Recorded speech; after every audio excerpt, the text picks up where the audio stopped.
So in this video, we're going to talk about benign prostatic hyperplasia, okay? Where the prostate is enlarging, like what's behind this and what foods you need to consume to get this under control. The problem with this condition is that it's going to obstruct your urine flow, and the urine is going to back up into the kidney, and that's going to create a toxicity. It could even back up into the liver, and because you're not able to get rid of the urine, so it concentrates, and there's a lot of problems with that. Now, this condition is really affected by hormones. There's different types of hormones that have different effects. Certain hormones have an anabolic effect on your body. That means that those hormones have the ability to make things grow. All right, so now let's go down the list and talk about what hormones are involved. The first one is insulin. Insulin is an anabolic hormone. It makes things get bigger, and you want to make sure you don't have excessive amounts of insulin. So how would you do that? Healthy ketosis, and especially intermittent fasting. Very, very, very important. Number two, IGF-1. What is that? This hormone, insulin-like growth factor, is similar to insulin, but it's also very similar to growth hormone. Okay, so you have human growth hormone in the body that has all these different effects. That's definitely anabolic. But growth hormone then triggers the liver to make IGF, which is another type of growth hormone. But I don't want to get into too much detail in this video about these hormones. All I want you to know is that this hormone is another hormone that can make things grow in the body. And to keep this under control, you want to make sure you don't consume any dairy, and make sure you don't consume excessive amounts of protein. So you don't want to do a high protein diet. You want to do a moderate protein diet without dairy if you have a prostate problem. Number three, testosterone. Now, testosterone can also convert to a more powerful form of testosterone, which is DHT. Now, the studies on this topic are mixed. Some studies show that testosterone and DHT protects against this condition. Other studies show that it can actually worsen the condition. So at this point, we really don't know exactly if this will increase or decrease it. But what we do know is this.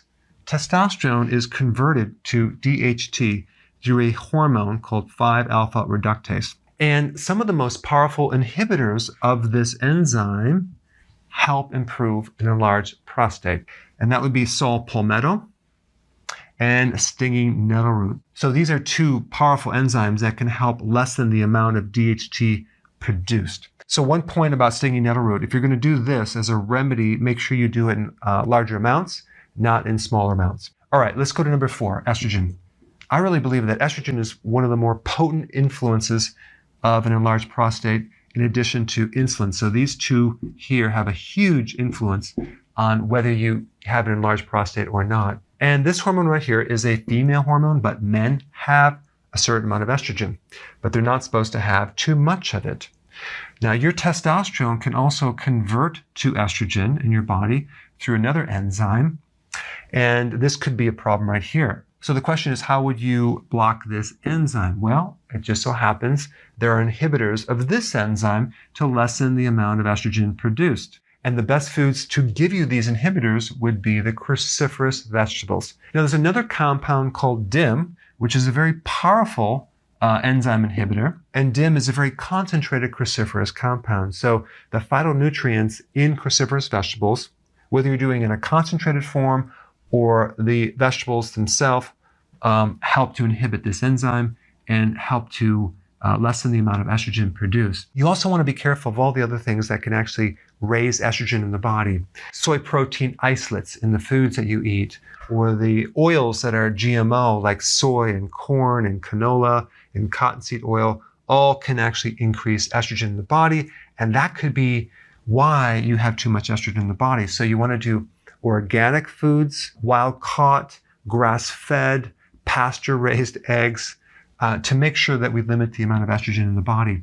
One additional point I want to talk about is sometimes when people do a keto, they don't do it healthily. For example, the foods on keto, despite lowering insulin because they're not high in carb, might contain things that increase estrogen. So just because you're on keto doesn't always mean you're reducing this hormone right here. So anyway, I just wanted to create this video to show you the effects that certain hormones can have on the prostate gland.